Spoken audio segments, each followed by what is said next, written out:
신명기 25장 3절입니다.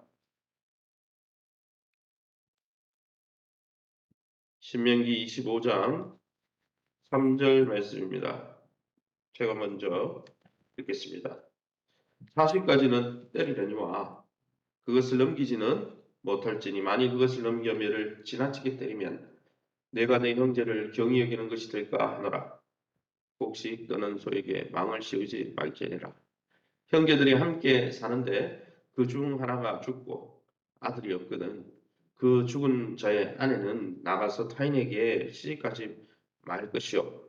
그의 남편의 형제가 그에게로 들어가서 그를 맞이하여 아내로 삼아 그의 남편의 형제된 의무를 그에게 다 행할 것이요. 그 여인이 낳은 첫 아들이 그 형제 이름을 잊게 하여 그 이름이 이스라엘 중에서 끊어지지 않게 할 것이니라. 아멘. 네, 오늘은 신명기 25장 1절에 10절 말씀 가지고 서로 짐을 지라 하는 제목으로 말씀 함께 나누기 원합니다. 하나님의 백성이 어떤 삶을 살아야 되는지, 그 가치관과 세계관이 어떠해야 되는지, 삶의 윤리가 어떻게 되는지 계속 이 오늘 신명기 이 뒷부분에 지금 나오고 있습니다. 특별히 하나님의 백성으로서 오늘 본문에는 범죄자에 대해서 어떻게 우리가 대우해야 되는지, 또 우리가 키우는 짐승을 또 어떻게 우리가 보호해야 되는지, 또한 돌보는 자가 없는 과부를 어떻게 우리가 돌봐야 되는지에 대해서 상세하게 하나님 나라 백성은 이렇게 긍휼히 여겨야 된다. 이런 부분들을 쭉 설명하고 있는 것이죠. 그럼 오늘 본문을 통해서 우리가 믿고 있지 않은 하나님은 어떤 분입니까? 3절이죠. 40까지는 때리려니와 그것을 넘기지는 못할지니 만일 그것을 넘겨 매를 지나치게 때리면 내가 내 형제를 경히 여기는 것이 될까 하노라. 1절에서 4절까지 내용 중에 특별히 우리가 3절을 보았는데 하나님은 자비의 하나님이시란 거예요. 우리는 자비의 하나님을 믿고 그 자비, 하나님의 자비 때문에 우리가 예수님을 통해서 구원받은 거죠. 우리가 잘나서 아니에요. 우리가 하나님 앞에 의로워서도 아닙니다. 하나님 자격에 다 수준 미달입니다. 그런데 하나님의 자비 때문에 하나님의 사랑 때문에 우리가 구원받은 거죠. 하나님은 그러기에 자비의 하나님이시기에 범죄자를 처벌하는 현장이나 짐승을 부릴 때도 하나님의 자비가 드러나길 원한다. 하나님의 백성은 자비를 드러내는 백성이 된다. 하나님의 자비를 닮아야 된다. 이렇게 말씀하는 거죠. 죄를 범한 자를 때릴 때도 40대 이상은 때리지 못하게 합니다. 왜요? 심판 가운데서도 긍휼을 베푸시는 하나님을 믿는 우리가 분명히 법을 집행하는 건 맞아요. 잘못된 것을 잘잘못을 가려서 거기에 징계하는 것, 책임을 하는 게 맞지만은 그 생명을 보존하고 그 생명을 긍휼히 여겨야 된다는 것이죠. 그래서 사도 바울도 성경에 보면 고린도후서 11장 24절에 유대인들이 40에 감한 매를 맞았다 그랬잖아요. 40대 이상은 넘기지 못하도록 되어 있는 거죠. 또한 짐승에게 일을 시킬 때도 먹을 것을 주지 않고 과도하게 일을 부리지 못하도록 하나님은 은혜의 장치를 마련하셨다는 것을 4절에 곡식 떠는 소에게 망을 씌우지 말라. 분명히 말씀하고 있는 것입니다. 사랑하는 성도 여러분, 우리는 자비의 하나님을 아버지라 부르고 모시고 사는 하나님의 백성입니다. 그렇다면 저와 여러분의 삶 속에 하나님의 자비와 친절이 어떻게 드러나고 있습니까? 하나님만 나에게 자비롭기를 원하고 다른 사람에게는 전혀 하나님의 친절과 사랑을 베풀지 않는다면 그것은 위선이요. 그것은 하나님의 백성의 삶이 아니라는 것이죠. 그러기에 저와 여러분이 날마다 우리의 삶을 통해 하나님의 자비를 흘려보내는 사랑의 통로로 쓰임받으시기를 예수 이름으로 축원합니다. 그러면 우리에게 주시는 교훈이 무엇입니까? 1절에서 4절 내용에 보면 의인은 자기 짐승의 생명까지도 중히 여기지만은 악인의 특징은 사람을 잔인하게 괴롭히는 일만 생각한다고 잠언 12장 10절에 나오잖아요. 의인은 자기 짐승의 생명까지 아주 금수의 생명까지도 귀히 여기지만 악인은 뭐 사람의 생명도 하찮게 여기는 거지. 잠언 12장 10절에 나오는데 하나님은 여러분 우리가 하나님의 은혜를 받았기에 하나님의 사랑과 자비를 입었기에 다른 사람이나 동물에게 못되게 구는 행동을 하지 않기를 원하신다는 거죠. 앞서서 말씀드린 것처럼 특별히 4절에는 뭐라고 합니까? 곡식 떠는 소에게 망을 씌우지 말라. 이것은 소에 대한 이야기가 맞습니다. 가축에 대한 이야기가 맞습니다. 우리를 위해서 힘쓰는 소에 대해서 그 먹이를 잘 주고 케어해주고 일을 시키더라도 일에 합당하게 그죠? 입에 망을 씌우고 일을 에이, 풀 뜯어 먹는다고 일 좀 덜 한다고 입에 망까지 씌우고 그래서 소가 어디에 가보니까 여행지에 가보니까 말을 타는 코스가 있어요. 필리핀에도 있더만요. 근데 갔는데 말이 그냥 뼈만 남았어. 뼈만 남았어. 먹을 걸 안 줬는지 뼈만 남았어요. 그거 너무 측은하더라고. 그렇게 하지 말라는 거죠. 일을 시키더라도 충분히 음식을 주고 쉼을 주라는 거죠. 일하는 소에게 충분히 음식을 먹여 힘을 낼 수 있도록 사도 바울은 이거를 또 어디에 보면 적용했습니까? 사도 바울은 음식을 소에게 충분히 줘서 일할 수 있도록 해주는 것처럼 그 법을 복음을 위해서 일하는 사역자들이 그들이 하는 일로 그들의 생명을 유지하고 또 생활을 유지할 수 있도록 그 열매를 얻을 수 있도록 고린도전서 9장 9절에 14절에 보면 아주 길게 이 부분을 사도 바울은 설명하고 있어요. 그렇게 사랑하는 성도 여러분, 우리가 부리는 소도 그죠? 성경에는 긍휼을 베풀고 자비를 베푼다 그랬는데 여러분 영적으로 수고하는 말씀을 전해주는 자, 또 영적으로 여러분 교회를 위해서 또 복음을 위해서 수고하는 자들을 갈라디아서 6장 6절에 좋은 것을 함께 나누라 그랬어요.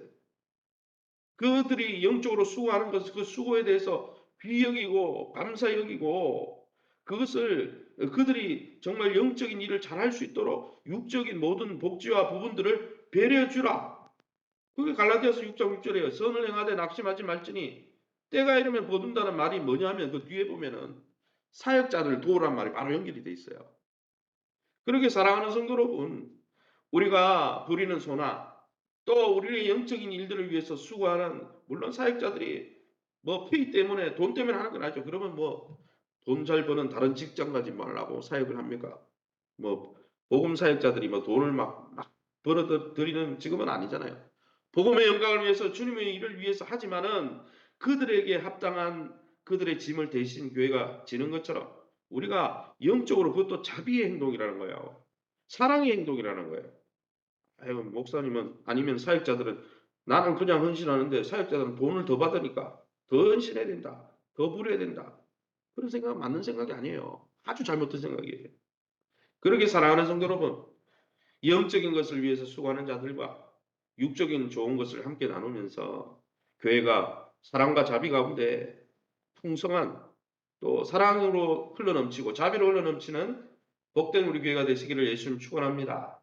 성경 오늘 본문에 5절 6절입니다. 마지막으로 5절과 6절에 형제들이 함께 사는데 그중 하나가 죽고 아들이 없거든 그 죽은 자의 아내는 나가서 타인에게 시집가지 말 것이요 그의 남편의 형제가 그에게로 들어가서 그를 맞이하여 아내로 삼아 그의 남편의 형제된 의무를 그에게 행할 것이니 그 여인이 낳은 첫 아들이 그 죽은 형제의 이름을 잊게 하여 그 이름이 이스라엘 중에서 끊어지지 않게 할 것이니라.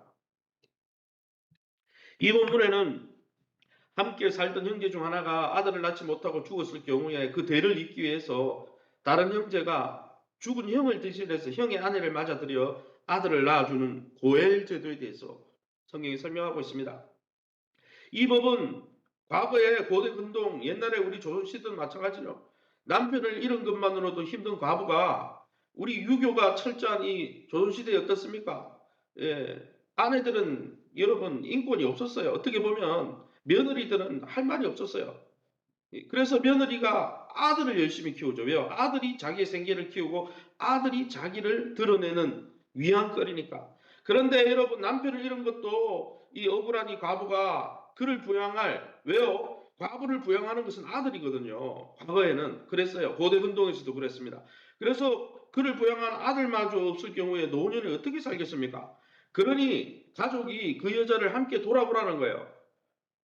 하지만은 경제적인 이유 때문에 여러 가지 이유를 들면서 자기 형수나 제수를 책임지지 않고 버려두는 형제는 성경 오늘 본문에 다 읽지 않았지만 이거 본문에 보면 신벗겨진 자의 집이라는 불명예스러운 호칭을 동네에서 받도록, 그래서 조롱당하도록, 그래서 과부를 돌보지 않고 자기 집안의 과부인데 그냥 내팽개치고 그냥 뭐 네가 살든지 말든지 이렇게 하는 것에 대해서 하나님이 철저히 금했다는 거예요. 룻기 4장 7절 8절 보아스가 어떻게 했습니까? 자기 형제의 아내를 룻을 맞아 들였잖아요. 보아스는 나이 많은 수총각이었어요. 그런데 자기가 가진 것도 많이 있고 그렇지만 다 망한 그 가정에 그죠? 자기 친척의 형수를 이렇게 제수 씨를 모신 거죠. 그리고 그 과정을 통해 예수님이 오는 거예요. 다윗도 나오고. 이것을 통해서 우리가 알 수 있는 영적 원리가 뭡니까? 하나님은 우리가 부리는 짐승이든 심지어 죄인이라도 긍휼과 자비를 베풀기를 원하고 우리 가족 중에 과부가 되어서 생계를 걱정해야 될 그러한 그들의 짐을 대신 지면서 하나님의 자비를 드러내라는 거예요. 드러내라는 거예요. 나는 하나님 내게 자비를 베풀어 주옵소서, 은혜를 베풀어 달라고 그렇게 기도하는데 나는 꼭 움켜쥐고 여러분 내가 돌보는 짐승을 향해서든 이렇게 범죄자를 향해서든 아니면 영적 지도자를 향해서든 아니면 영적 사역을 하는 사람들을 향해서든 아니면 가족 가운데 어려움을 당하는 과부와 같은 그런 사람들을 책임지지 않는다면 그것은요 교회가 아닌 거예요. 그것은 하나님의 사랑을 받은 자가 할 일이 아닌 거예요. 사랑하는 성도 여러분, 저와 여러분은 우리의 가족과 친족을 돌아보는 책임을 얼마나 성실히 이행하고 있습니까? 힘들다는 이유로 부모를 버리는 세대, 힘들다는 이유로 가정과 자녀들을 버리는 세대, 그러한 시대의 흐름을 쫓아가지 말고 가족의 어려움을 외면하지 말고 배우자의 어려움, 자녀들의 어려움, 부모의 어려움을 외면하지 말고 불신자보다 더욱 열심히 가정을 돌아보고 연약한 자들에게 하나님의 자비를 베푸는 저와 여러분 다 될 수 있기를 예수님 이름으로 축원합니다. 이 시간에 우리 합심해서 기도합니다. 사회에서 외면당하는 위치에 있는 자들, 그게 범죄자가 잘 됐다는 게 아니에요. 범죄자도 최소한의 긍휼을 베풀어줘야 돼요. 먹이는 소를 향해서도 또 그 영적 원리인 영적인 사역자들을 향해서도 또한 우리 집안의 가정에 우리의 도움이 필요한 자들에게 하나님의 자비를 베푸는 자비가 넘쳐나는 가정, 자비가 넘쳐나는 교회와 우리 국가가 될 수 있게 해달라고 오늘 하나님 나라를 이 땅에서 누리고 경험하는 선포하는 교회 될 수 있도록 세우신 교회와 좋은 관계 맺게 하시고 또 보내주신 성령 안에서 주님의 몸된 교회 안에서 성장할 수 있도록 환우들을 위해서 자녀들의 앞길과 기업을 위해서 오늘 특별히 4월 10일 6시부터 총선 시작됩니다. 물론 사전 투표가 진행됐지만 하나님을 두려워하는 지도자 뽑아야 됩니다. 성경의 원리와 반대되는 이야기를 하는 사람들은 뽑으면 안 돼요. 두 번째는 하나님을 두려워하되 백성을 귀히 여기고 섬기려고 하는 사람들 뽑아야 됩니다.